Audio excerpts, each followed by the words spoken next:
नमस्कार मित्रों, जय माता दी। स्वागत है आप सभी का हमारे YouTube चैनल में।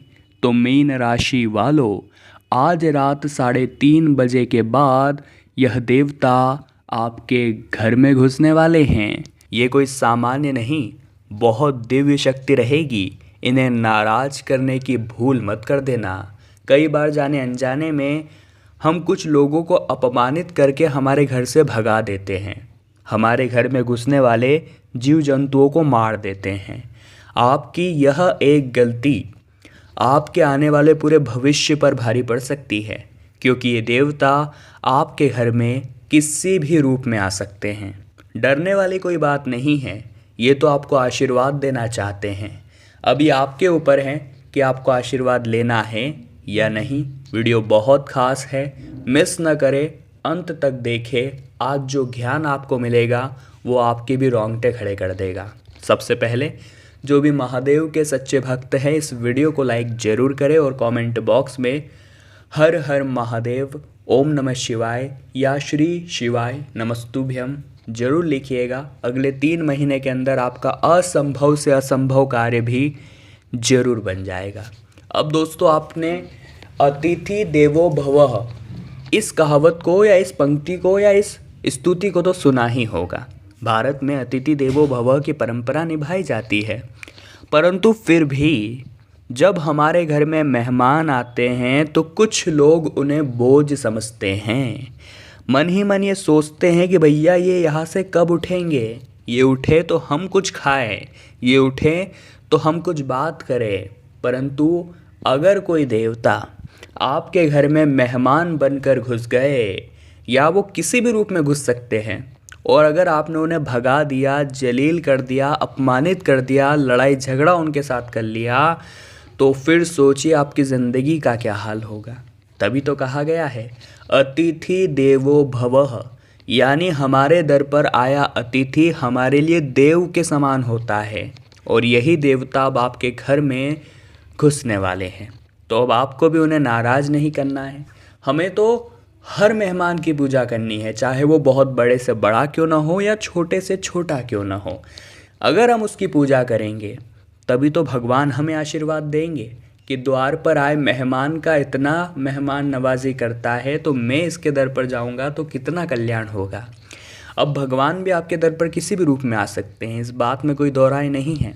इसीलिए दर पे आए मांगने वाले की, दर पे आए याचक की, घर पे आए मेहमान की कभी भी बुराई नहीं करनी है, उनके खिलाफ मन में कभी भी द्वेष नहीं रखना है, और हमें आगे बढ़ना है। तो यही उसका सूत्रधार साबित होगा। ये बात आप ध्यान रखिएगा। अब बहुत सारे लोग जीव जंतु से बड़ा डरते हैं। देखिए, हर प्राणी में परमात्मा का वास है, परमात्मा ने सभी को बनाया है, डरने की कोई बात नहीं है।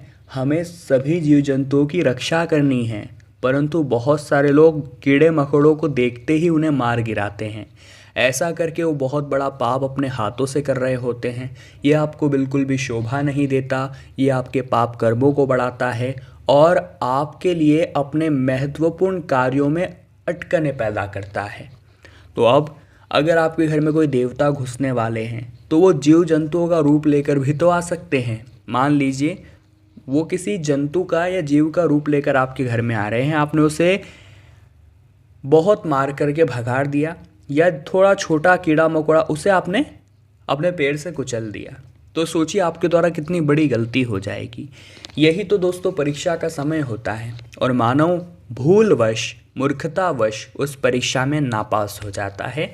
उसके पास मौका था अपने किस्मत को चमकाने का, उस मौके को वो खो देता है। तो हमारा आपसे यही आग्रह है, मात्र 48 घंटे बाकी रह गए हैं।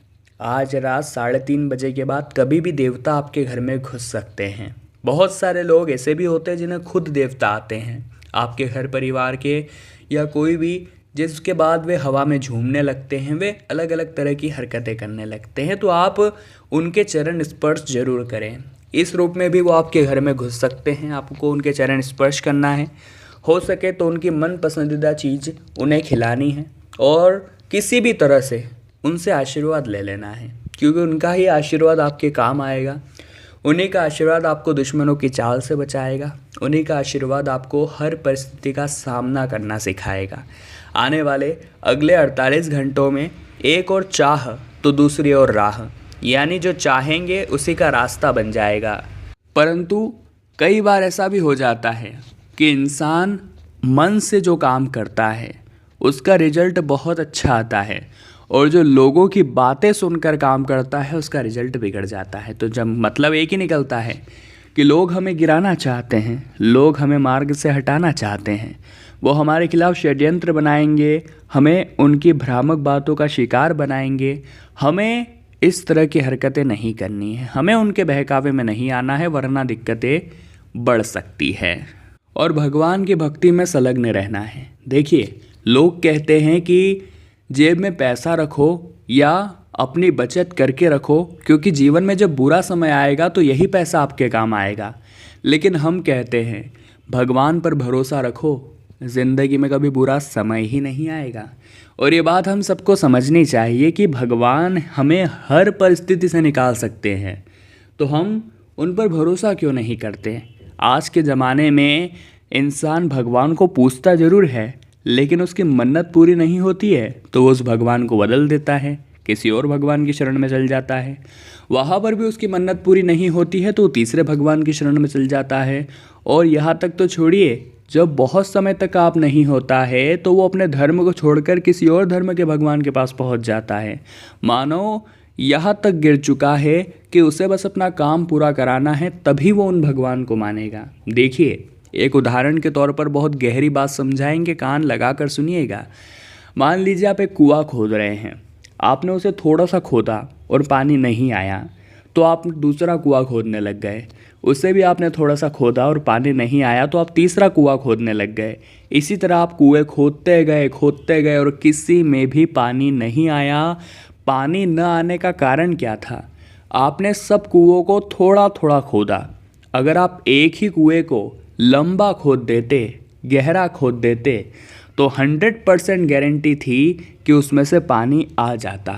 उसी प्रकार से अलग अलग भगवानों को पूजने की गलती मत करिए, चाहे आपका काम बन रहा है या नहीं। किसी एक भगवान की भक्ति में ही संलग्न रहिए। अगर आपके साथ महादेव की पट रही है तो आप महादेव से पटा लीजिए। राम जी के साथ आपका कनेक्शन बैठ रहा है तो आप राम जी को अपना मान लीजिए, आप कृष्णा को मान लीजिए, आप माता को मान लीजिए, लेकिन भक्ति में बदलाव मत करिए। किसी एक की भक्ति को अपनाइए। आप सब एक है, कोई अलग नहीं है। आपका काम जरूर बनेगा, लेकिन आपको एक ही कुएं को गहरा खोदना होगा, यानी एक ही भगवान की भक्ति में संलग्न रहना होगा। फिर 100% पानी निकलेगा, यानी 100% आपका काम बनेगा। आपकी प्रार्थनाएं व्यर्थ नहीं जाएगी, इस बात की तो हम आपको गारंटी देते हैं। आने वाले अगले 48 घंटों में यह देवता किसी भी रूप में आपके घर में दस्तक दे सकते हैं। अगर सामान्य आँखों से उन्हें आप नहीं देख पाए तो ये दूसरी बात है, लेकिन किसी का रूप ले करके अगर वो आपके द्वार पर आते हैं तो चाहे कोई भी आ जाए, मांगने वाला ही क्यों ना हो, उससे आदर सत्कार से कुछ देना है, उसका सम्मान करना है, उससे प्यार भरे ही बोल बोलने हैं, उससे कड़वी बातें नहीं करनी है। ये बात आप ख़ास तौर पर ध्यान रखें, क्योंकि अक्सर जब हमारे दर पर कोई मांगने वाला आ जाता है तो हमारा मुंह बन जाता है, हम उसे देना नहीं चाहते, हम उसे किसी भी तरह से भगाना चाहते हैं। तो यही चीज़ें दिक्कत जीवन में देती है। अगर भगवान ने आपको किसी को कुछ देने के काबिल बनाया है, देखिए लेने के काबिल तो नहीं बनाया है, देने के ही काबिल बनाया है, तो ये कितनी अच्छी बात है। आपको तो इसका अभिमान रखना चाहिए कि आपको भगवान ने देने के काबिल बनाया है। और पृथ्वी गोल है और आपके पिछले जन्म में आपकी यह गलती हो सकता है आपको लेने वाला बना दे। इसलिए हमें तो भैया आज से ही, अभी से ही हमारे कर्मों को सुधारते रहना है, क्योंकि हमें इस जीवन मरण के चक्र में नहीं फंसना। हमें तो भवसागर पार करना है, और वो भवसागर पार होगा मर्यादा के साथ, आत्मसम्मान के साथ, ईमानदारी के साथ, सत्यता के साथ, और हमेशा सदा सही व्यवहारिकता सत्कर्म के साथ। तो ज़िंदगी में यह नियम बना लीजिए कि सभी से प्यार मोहब्बत से रहेंगे, सभी से प्यार से बात करेंगे। दुश्मन ही क्यों ना आपके द्वार पर आ जाए, हमें उसका भी सम्मान ही करना है। तो मीन राशि वालों, अगर आपको भी वीडियो पसंद आई हो तो लाइक जरूर करें, कमेंट बॉक्स में जय माता दी लिखे और हमारे चैनल को सब्सक्राइब करके बेल आइकन को प्रेस कर ले। अभी के लिए आप सभी को बहुत बहुत धन्यवाद।